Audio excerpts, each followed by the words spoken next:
And welcome back to the Wellness Paradox podcast. I'm so grateful that you joined us on this journey towards greater human flourishing. As always, I'm your host, Michael Stack, an exercise physiologist by training and a health educator and a health entrepreneur by trade. And I'm fascinated by a phenomenon I call the wellness paradox. This paradox, as I view it, is the trust, interaction, and communication gap that exists between fitness professionals and our medical community. This podcast is all about closing off that gap by disseminating the latest, most evidence-based, and most engaging information in the health sciences. And to do that in episode 94, I'm joined by Ryan Glatt. Now, Ryan has had a number of jobs and responsibilities throughout the course of his career, as you'll hear him talk about in the beginning of our conversation. But currently, right now, he focuses on exercise for brain health. And we're going to unpack what that really broad term means for Ryan's scope of practice at an organization he works for called Pacific Neuroscience Institute. And I think this is a fascinating conversation around shifting our perspective with regard to the benefits of exercise. Certainly, we know exercise is beneficial physically and physiologically, but this is a conversation around the psychological and the mental health benefits of exercise. And given the mental health crisis raging in our nation, given the aging of our population, as we've talked about in previous Wellness Paradox episodes, I think this is a very, very salient and relevant discussion for all of us as fitness professionals as to how we can truly make an impact from a public health perspective, but also how we can expand our businesses by having a slightly different conversation around the benefits of exercise. Any information we'd like to share with you from this discussion can be found on the show notes page. That's going to wellnessparadoxpod.com/episode 94. Please enjoy this conversation with Ryan Glatt.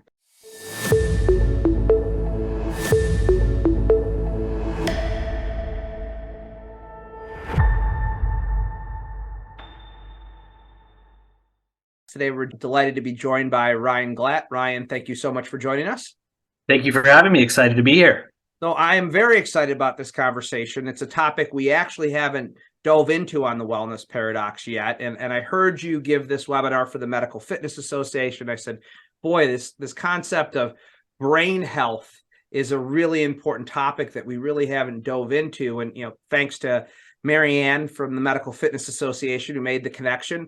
One of my favorites. Yeah, absolutely. You're here for this conversation. But before we launch into the topic, first, just give us a little bit more of an idea of your background. You've kind of done a lot in the industry, and it's led you to this interesting point. So give us a look under the hood at that.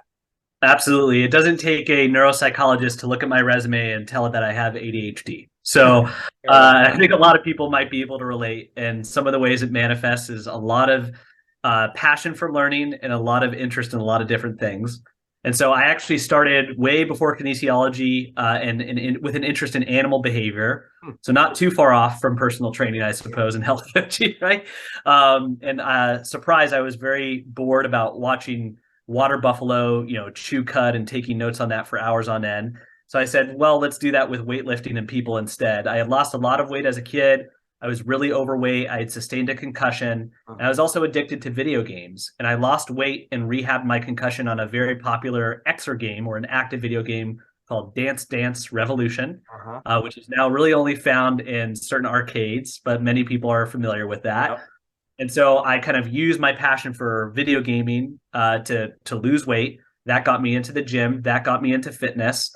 And I sort of diverted a career into kinesiology. And I took my first kinesiology class at a community college in my hometown, Moore Park Community College, taught by a great guy named Jeff Kreil, who's worked for NASM and I think has one of the best community college-based kinesiology programs in the country.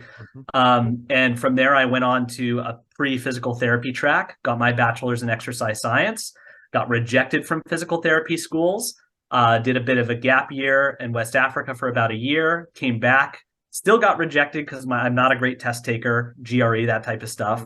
Became a massage therapist instead, kind of got burnt out, got into health coaching, and really started thinking, about my concussion journey and my family's experience with mental health and neurodegenerative diseases, and just that I wanted to help people in more ways than just getting out of pain or lose weight, which are incredibly impactful things. or improving mobility. And I started to think about mental health. I started to think about cognitive health. I just kind of went down a lot of different rabbit holes in terms of listening to certain doctors speak about this topic and the connection between brain and body. And one of the most influential books that I read was called Spark by Dr. John Ratey, where he talks about exercise on the brain. And I said, you know what? I'm really interested in the brain health concept. What would I do differently? Like, we know that exercise is good for the brain, but that's like saying eat your vegetables without being more specific. And I feel like if we could have individuals state their brain health goals, just like we have weight loss goals or, health goals, what could we do to specify an exercise or a lifestyle program to specifically address those goals? And this idea stuck with me and it would not go away. Mm-hmm. And nothing distracted me from this idea. And I just kept reading research and started to incorporate this exergaming idea of combining a brain game with a physical task. And I found that this is actually called dual tasking. Mm-hmm. And dual tasking is where you do one physical and one cognitive exercise at the same time. You could also do two physical tasks like carrying a cup of coffee or walking. That's a dual task. Mm-hmm. Walking while talking is a cognitive motor dual task. And dual tasking and exergaming, things like the Nintendo Wii, Dance Dance Revolution, the Xbox Kinect, both of them have been studied to improve cognition, motor function, balance, mood, and every population from people, individuals on the spectrum with cerebral palsy, so like looking at neurodevelopmental conditions, all the way to older adults, including those with Parkinson's, MS, dementia, MCI. So I started to connect the dots between fitness, lifestyle coaching, and exergaming. And I kind of just followed that weird track. And it just clicked for me. And that wasn't obvious from my schooling, but it made sense. And I started doing this in people's homes. I found some technologies where I could deliver cognitive stimuli with lights and apps and screens. And I invested in some of that technology on my own. I was going to homes, and then I learned about this place called the Pacific Neuroscience Institute in Santa Monica. And I got connected to the founder and the director of the brain health program, Dr. David Merrill, who's a geriatric psychiatrist. Really, he's more of a lifestyle psychiatrist because he valued lifestyle. And he said he wanted to start a brain gym for older adults. I said, well, that's the vision I've had for a while. Let's get into it. And 5 years later, here I am. We have a 3,000 square foot space. I've brought on a neurological geriatric physical therapist to work with me. We have a variety of health coaching programs, both group, virtual, one-on-one for older adults with cognitive concerns and complaints. And I wanted to help other fitness professionals get to where I was without this kind of rabbit hole and back and forth and testing a lot of different things. I said, how could I simplify the neuroscience education journey for a health and fitness professional in the simplest way possible while still remaining evidence-based?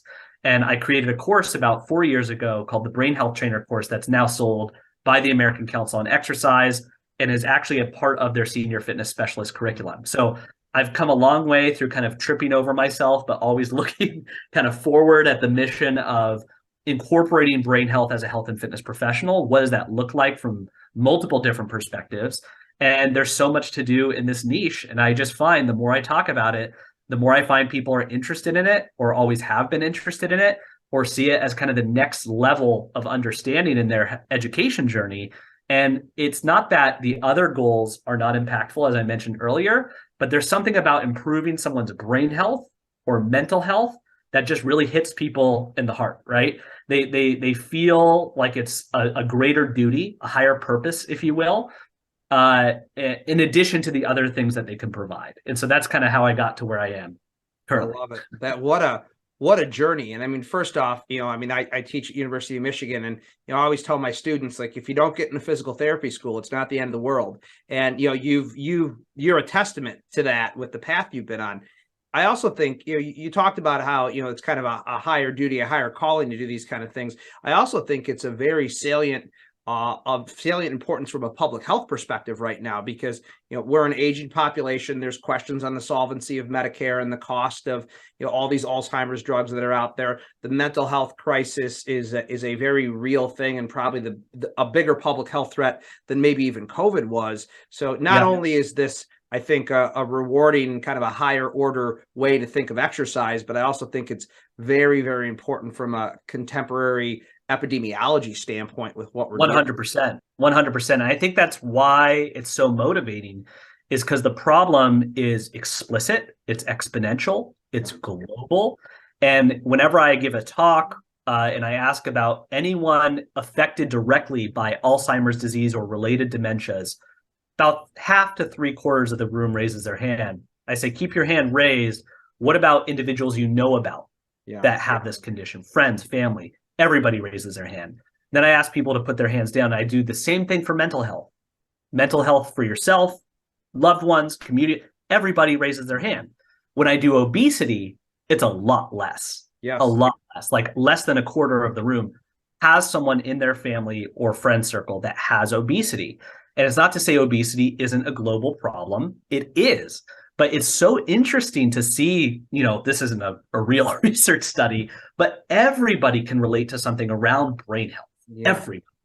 And I think that, when you talk about the epidemiology, by about the year 2050, I believe the 2020 statistics were about 13.8 million people will be diagnosed with just Alzheimer's disease. Mm-hmm. That's not including other forms of dementia. That's not including Parkinson's, stroke, MS. That's not including traumatic brain injuries. And that's not including anxiety, depression, bipolar disorder, or any other mental health diagnoses. And so when you start to add these things up, it's overwhelming. But then when you also start to look at how many health and fitness professionals there are, and then you look at the research that exercise can help with all of those things, and there's plenty of research to demonstrate that. Just insert your condition here. Of course, it depends on the exact exercise prescription and the quality of the study and the population, what outcome measures, but there's something that it does, whether it's cognition, mood, physical function, quality of life, or all of the above. And you just connect the dots. We have solution, we have workforce, and we have problem. And how do we make those all connect? Yeah, well, I couldn't agree more. And I also think the exciting thing about this is the mental health benefits of exercise are also immediately recognized. And humans, we're wired for instant gratification, right? So like it's saying you want to lose 10 pounds as a workout goal. To your point, that's a valid and an important goal for somebody. But 10 pounds is a month, 2 months, 3 months away. You go do a workout, your mood increases, your depression and your anxiety reduce. I mean, there's all even your cognition improves. Yeah. So let's unpack this a little bit. I want to get to some really practical principles in a second. I think you've done a great job of framing up, your journey and how you've gotten to where you're at. I do want to, at some point, circle back to Pacific Neuroscience and talk about some of the things you guys are doing operationally. But let's talk about just some of the research around this to kind of orient our audience to what is out there. Because I think when you just look at all the emerging research on this, it's fascinating and far more voluminous than what we could talk about in this 30-minute conversation. But give us some of the highlights in terms of what you've seen in the research that really stands out to you and go, wow, this is a powerful tool. Yeah. So I think the biggest thing that we need to look at is dementia prevention, or the slowing or prevention of cognitive decline. Mm-hmm. And I think that it's very, it's very common to hear about the physical activity guidelines for Americans. And the most recent editions do include brain health benefits. And I got to credit ACSM for their latest chapters on working with Alzheimer's disease, intellectual disabilities, Parkinson's. And I think that's really a testament to the research that's being done, mm-hmm. and that has been done, and that continues to be done. And so I think most of the population will really be worried about dementia prevention. And it really doesn't matter what your socioeconomic status is. Everybody is afraid of this. Mm-hmm. It also doesn't matter what your age is, although the older you get, the more this becomes a concern. But even younger adults, people in their 20s and 30s, if you look at people like Seth Rogen or podcasters like Max Lugavere, they're making brain health more of a trendier concept, but also one to really consider, especially when some of the changes in your brain occur in midlife or later life, sometimes decades before a symptom. And so prevention, while we hear the word prevention a lot, is key. But I think the amount of effort put into the prevention is sometimes only relative to the amount of fear of what you're trying to present. And nobody wants dementia. Yeah. Nobody. And even we, regardless of age, if we have a bad night of sleep or chronic stress or had a concussion, we know what it feels like to be less cognitively functional or optimal.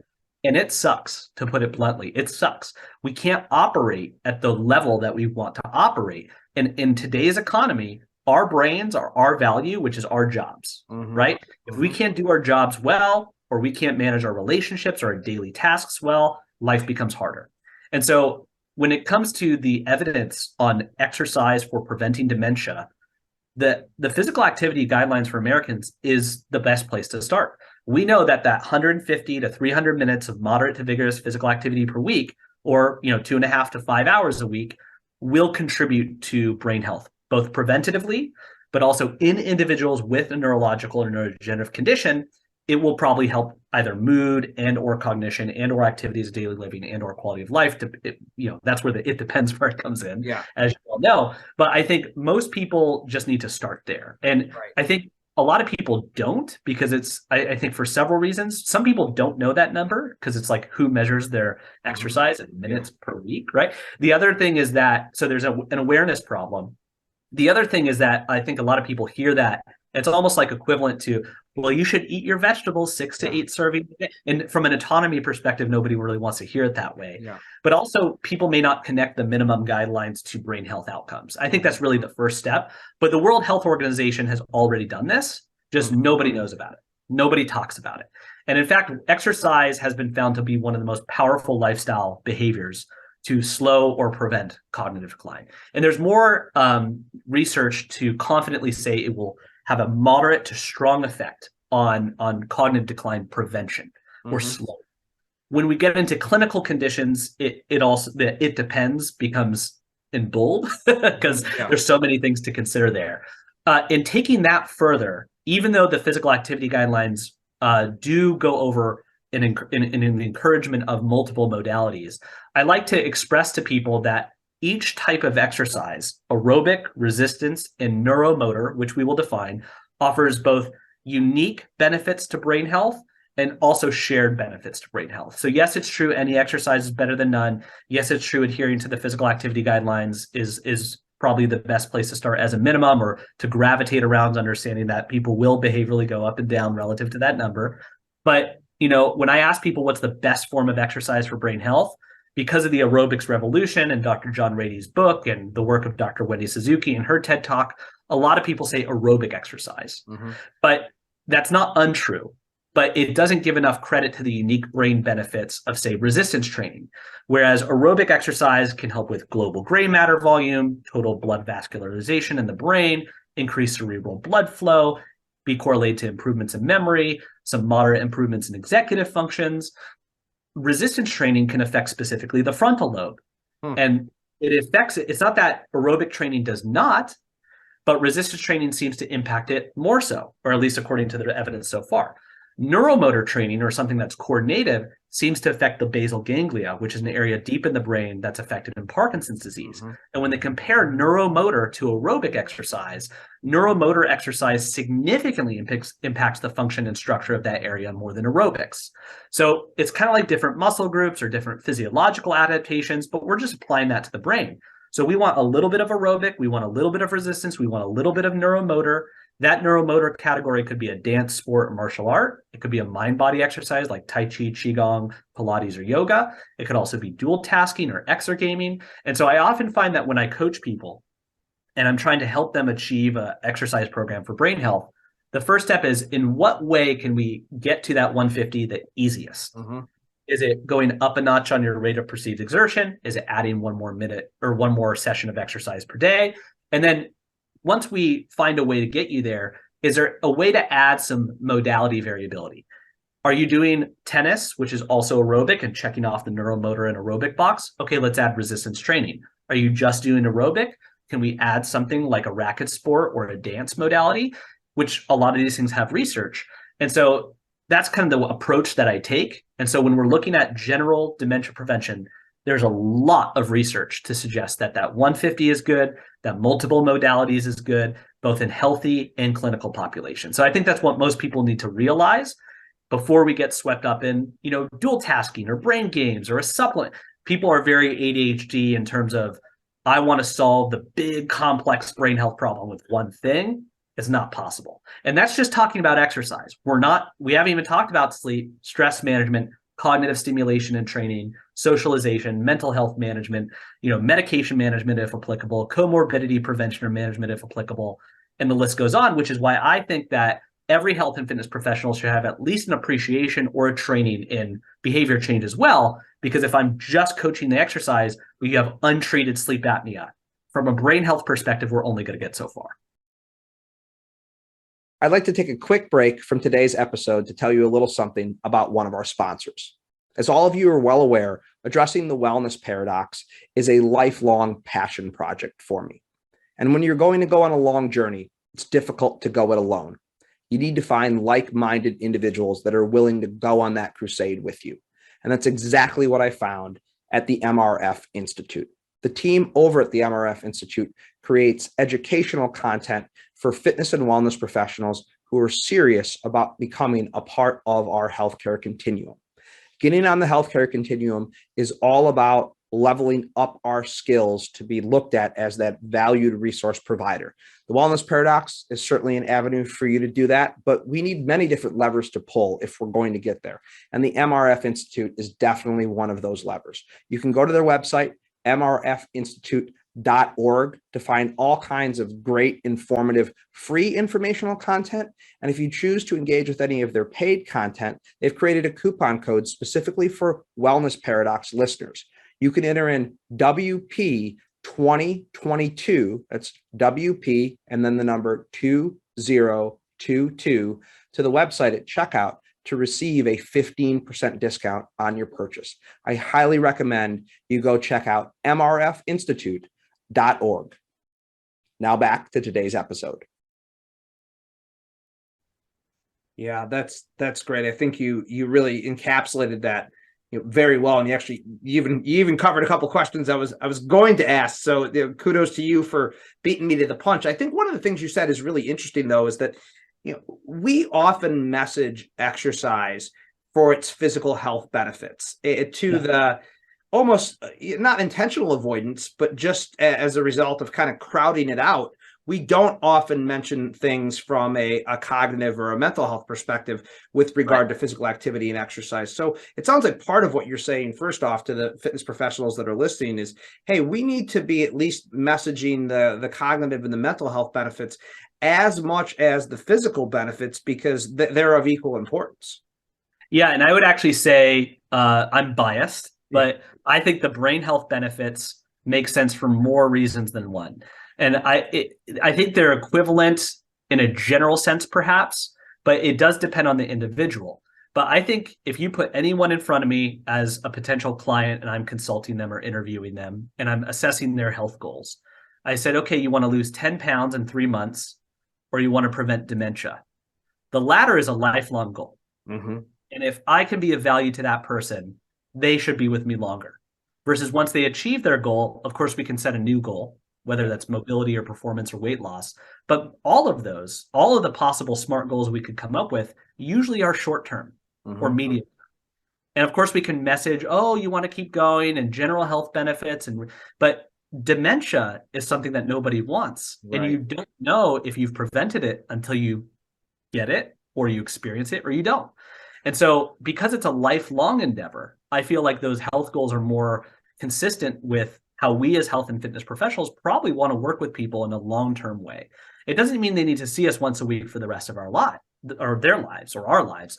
It just means we can set up a relationship with that individual, maybe just help them get started. I mean, 60 to 70% of the people I see, I only see once, and maybe follow up again, but I'm just trying to get them started, kind of like with those physical activity guidelines or referring them to resources. That doesn't have to include me in a one-on-one setting.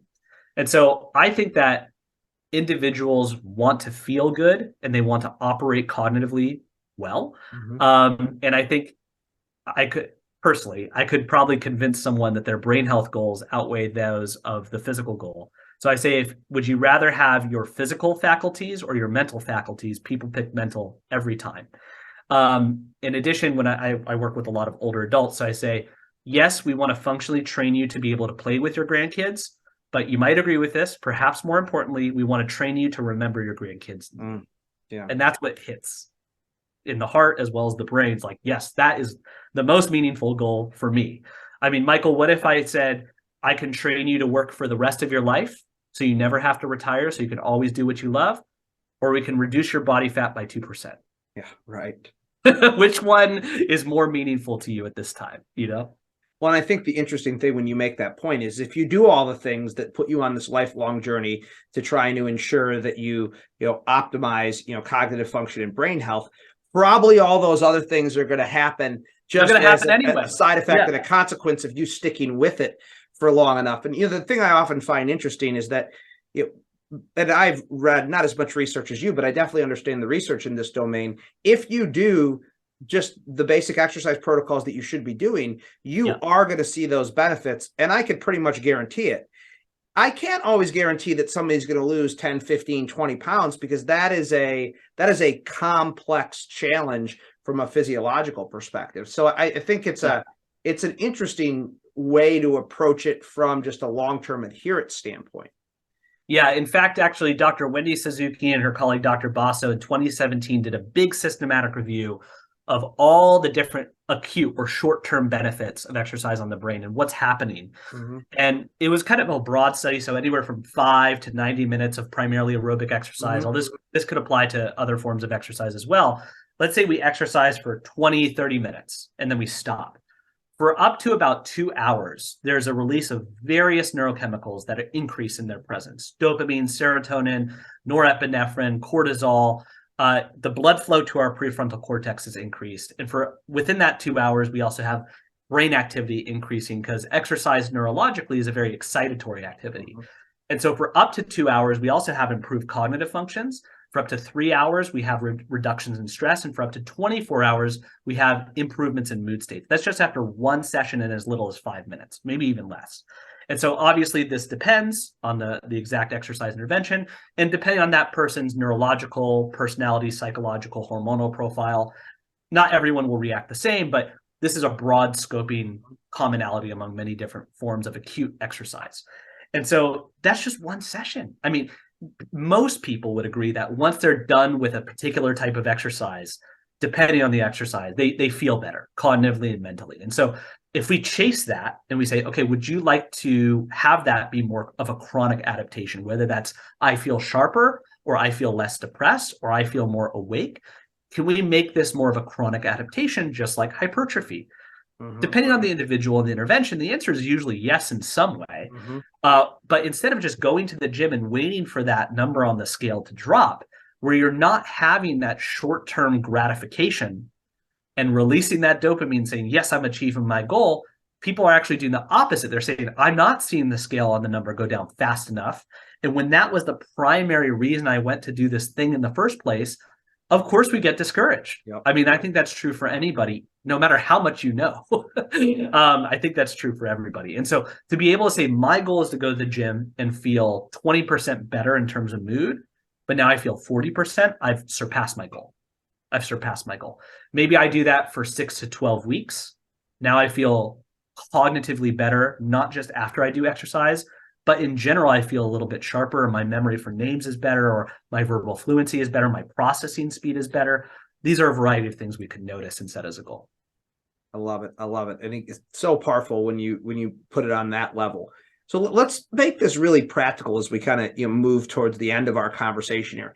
I think at this point, anyone who's listening to this is convinced of the cognitive and the brain health benefits of exercise. You're a great advocate for those benefits. So assuming everyone that's listening says, yeah, this is important to message. This is important to have goal setting conversations around.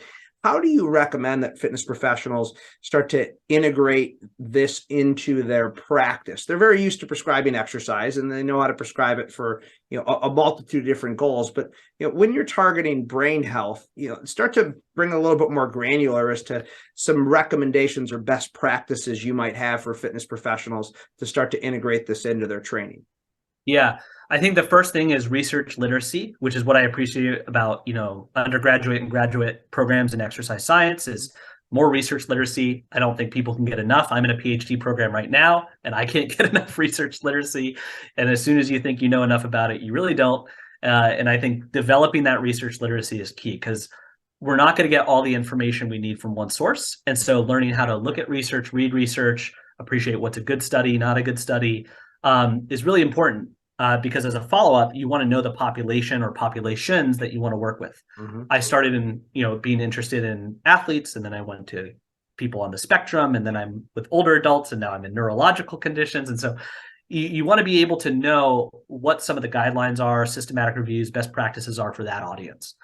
The second thing is you want to maybe think about, with the audience you're currently training or you want to work with, what can you imagine are some of the brain health goals they might have? Is it an older adult that's healthy, that just generally wants to prevent dementia? Or do you actually want to work with people with Parkinson's disease? Or are you working with younger adults and they want to do better in school, or maybe at least their parents do, or they want to perform better in their sport? What is it that their goals might be around brain and mental health? And once you can identify that, then we start to think about, okay, how are we doing with the current exercise prescription around achieving the minimum recommendations? Are they too dependent on your sessions once a week and you're not spending enough time coaching outside exercise behaviors? How are they doing with their sleep, general nutrition, their stress management? Do they need a mental health professional? Or is there allied health care professionals that there's an opportunity to refer to? For example, if it's an older adult over 65 years of age, they've never had a cognitive evaluation, you sell them just like I sold you, and you encourage them to go talk to their doctor or see a neurologist for a memory evaluation, even if everything's fine. Just like a colonoscopy, you get what Dr. Dale Bredesen calls a cognoscopy. Why wouldn't you do that, right? Yeah. So I think there's a lot of opportunities to refer out that sometimes we as health and fitness professionals want to be that person for everything. And we're so focused on the sets and the reps of the session, we forget about the person and that person's lifestyle. Yeah. So look for opportunities to add more value there within your scope of practice. From there, I think it's important to look at, I think for every population, unless they have a very specific goal of a particular adaptation, is looking for variability, opportunities for variability within their exercise program from the perspective of modalities. So like I mentioned earlier, can you add a neuromotor form of exercise? And if they have been taking that Zumba class, can they take a harder session? Can they take a harder choreography? If you have been playing tennis, can you play against someone else? That's maybe a little bit more variety for you. Is there a way to increase the cognitive demand of your sessions, either within a session or overall? If you've been doing the same balance and agility exercises, can you make them more unpredictable for your client so that they can adapt, but also have a cognitive benefit? And I like to give the RPE of cognitive effort, not just physical. So on a scale of 1 to 10, how cognitively demanding is your session or your exercise program as a whole? So if there's an opportunity to increase that cognitive demand safely and enjoyably, I'd say great, go for that. So looking for those minimum recommendations, looking for some variety among the modalities, looking for some cognitive effort. I think that's what everyone can do with any population, really, from the research that I'm aware of, that could be helpful, and usually is. It just depends. The next thing from there is, like I said, looking into specific research regarding any particular lifestyle behaviors or interventions that could be particularly beneficial for the people you're working with. And then seek out continued education, whether that's learning how to work with people with Parkinson's, or taking my course, the Brain Health Trainer course, and learning about the basics of neuroscience, and knowing how to incorporate an exercise program for brain health and do dual task activities. Or if it's getting your autism fitness specialist, or going to the NSCA, getting your certified special population specialist. There's so many options now inside and adjacent to the fitness industry. I go on MedBridge, which is mostly meant for clinicians, physical therapists. But you can actually register as a strength coach and learn all sorts of courses from speech therapists, occupational therapists, physical therapists. Of course, you always want to stay in your scope of practice, but that hunger for learning should never stop. If you're listening to this podcast, you probably are hungry for that, but I think it should also be very specific and targeted. And so I know that's a lot, but those are a few things I'd recommend. Well, I love that all started with, hey, understand the research and understand the person that you're working with, what their goals are, what their conditions may be. Before we get to the final couple of wrap-up questions, is there anything to be particularly concerned about as, let's say, a personal trainer in the field, you're working at a big box gym or maybe your own studio, any, I guess, contraindications? I don't know if that's the exact word perfectly to use here, but it's clear that you are in a facility with a multidisciplinary team that has the ability to work with people who have are a little bit more on the clinical end of the spectrum. So, can you give any advice as to where things could start to get outside a scope of practice based upon condition or population? Yeah, I think if you think of the general exercise recommendations, one of the goals that we have as fitness professionals is how can we modify that appropriately for every population? Mm-hmm. And that's what I find in my experience, whether it's getting the autism fitness specialist to working with older adults and kind of looking into more clinical education that I can borrow from when it's absent from our industry, is how can I adapt this exercise program cognitively, psychologically, and physically, safely and enjoyably to this person in front of me, so that they can reap all the health benefits and cognitive and psychological benefits of that program. And so it started as more of a medical fitness space with just myself. I said, my goodness, this is a very clinical population. We need clinicians. We need a physical therapist on staff. And so I led the charge in finding one. We have a great one now. His name is Dr. Corwin Pattis. He's just took his GCS, which is a geriatric clinical specialist, and is an orthopedic clinical specialist. He's also a strength and conditioning coach and has taken some of the same trainings I have in terms of fitness. And so I think with him on board, it is now more of an interdisciplinary team. But the activity that I probably do the most is refer to physical therapy, occupational therapy, back to their neurologist, back to their doctor, because a lot of these older adults with cognitive and neurological conditions and their families and caregivers are usually overwhelmed. They really don't know where to go next. They don't know when to go and who to go and why. And so being able to just educate yourself as a fitness professional, get out of this kind of fixated perspective on your acute variables and your overhead squat assessment, get in touch with people in your community, learn what they do. Don't try to be smart, just listen and deliver as much value and be prepared to deliver as much value to the people in front of you. And so for me, I started, really gearing myself towards older adults. So I got the older adult fitness specialist. I started to look at other courses that were similar. Then I got more neurospecific as I understood the generality around it. Now, when we have a clinical population where there's a lot of complexities, they might have polypharmacy, multiple medications. They have the heart, neurological, and an orthopedic condition at the same time. You do need to learn how to avoid harming that person, first of all. But you also need to learn about all of those conditions and all those medications. The medical fitness specialist from the American Council on Exercise, I think, is great. ACSM has some great resources in the exercise physiology realm, and NSCA is their special population certification. Even just looking up what these medications mean is helpful. Most people don't even read their labels and their side effects. So of course, if you read a label and you see that there's a potential physiological side effect, you should consider that in your exercise program. So you might hear that, high intensity is good for this person, and you blindly apply that and you have a potential adverse cardiac event. That is your fault. You did not consider all the variables. So I think we stay in scope of practice, but the curiosity goes outside the scope of practice while we operate within it. And I think that's the important thing to consider, is a lot of people don't let their curiosity go outside their scope of practice because they're just stuck in this lane mentally. And they feel, as a fitness professional, especially compared to clinicians, you feel lowest on the food chain. Lowest credential, lowest knowledge, smallest scope of practice. For me, it's actually the opposite. We are able to do more than anybody while staying within our scope of practice. We can be a conduit for community referrals. We can be a conduit for checking in with that person every single week. We can be a conduit for getting that person to clinical management, whether it's a physical therapist or a geriatric psychiatrist. And we have the ability to talk to that person and maybe their caregiver or family or friends or whatever whoever they're coming with just by themselves, perhaps, about other healthy lifestyle practices. We do not need to be the ones to do it. We don't need to be the ones to do the meal program. We don't even need to be the ones doing the exercise. We just need to be the ones that are understanding the scope of practice and learning what we need to learn in order to help that person as much as possible. I think if you take that perspective, as long as you're not trying to, be too adventurous outside your scope of practice, I think we can accomplish that goal of providing value to people with and without neurological conditions, with and without mental health conditions, with and without orthopedic conditions. So it's really just working with people, being humble, learning as much as possible, and keeping that goal of maintaining as much value as possible. Yeah, I love the idea of staying within your scope of practice, but letting your curiosity kind of take you out of it, which I think is a great way to put it. To that end, for people that are curious about finding out more about all the great work you're doing, just yourself and at Pacific Neuroscience, where is the best place for people to go to find out more about you and the work you're doing?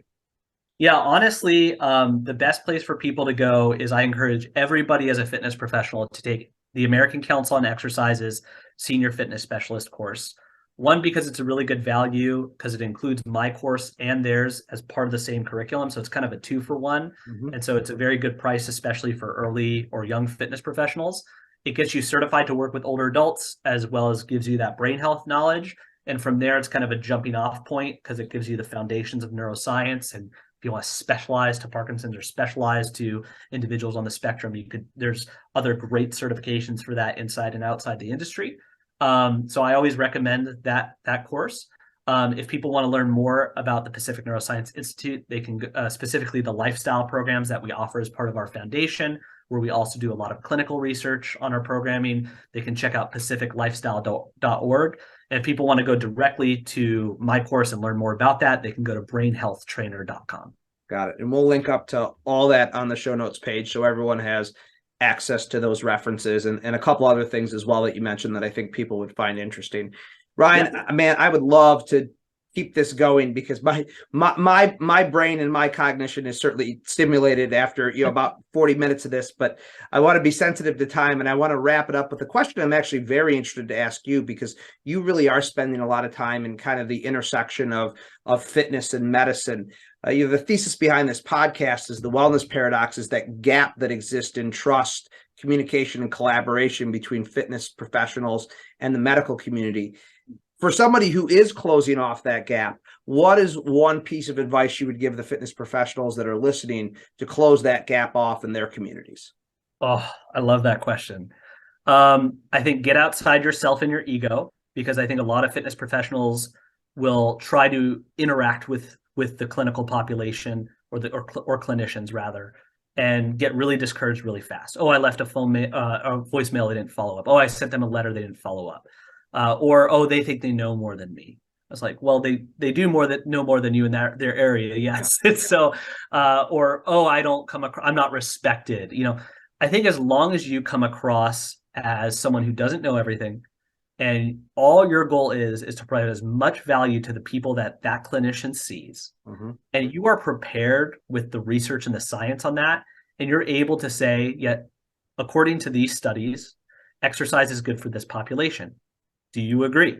And most people should agree is like, and in addition to that, if we consider these variables, which are sometimes barriers to participation in exercise for this population, do you agree? I'm actually very much driven to gather continued education or education I've already taken to address this population. I'd love to work with one or two of your clients, provide some progress, or patients, provide some progress notes. I'll do it at a discounted rate. Let's do a trial and see how we work together. Mm-hmm. And you could wash, rinse, and repeat with 3, 5, 10 clinicians. Mm-hmm. I've done it with psychologists, neurologists, psychiatrists, other physical therapists. And as long as you maintain that humility and show that you're willing to do your homework, and you're not coming across as cocky or you don't follow up less than 2 times and give up, I think you'll be more successful than not. Well said. Well said. And a path you followed. Ryan Glatt, thank you so much for joining us on the Wellness Paradox. Thanks for having me. You asked great questions, probably the best I've had in an interview, and I really appreciate the time and what you're doing. Well, I hope you enjoyed that conversation as much as I did. If you found it insightful and informative, please share with your friends and colleagues. Those shares make a big difference for us. Any information Ryan or I would like to share with you from today's episode can be found on the show notes page by going to wellnessparadoxpod.com/episode 94. Please be on the lookout for our next episode when it drops in 2 weeks. And don't forget to subscribe on your favorite podcast platform. Until we chat again next, please be well.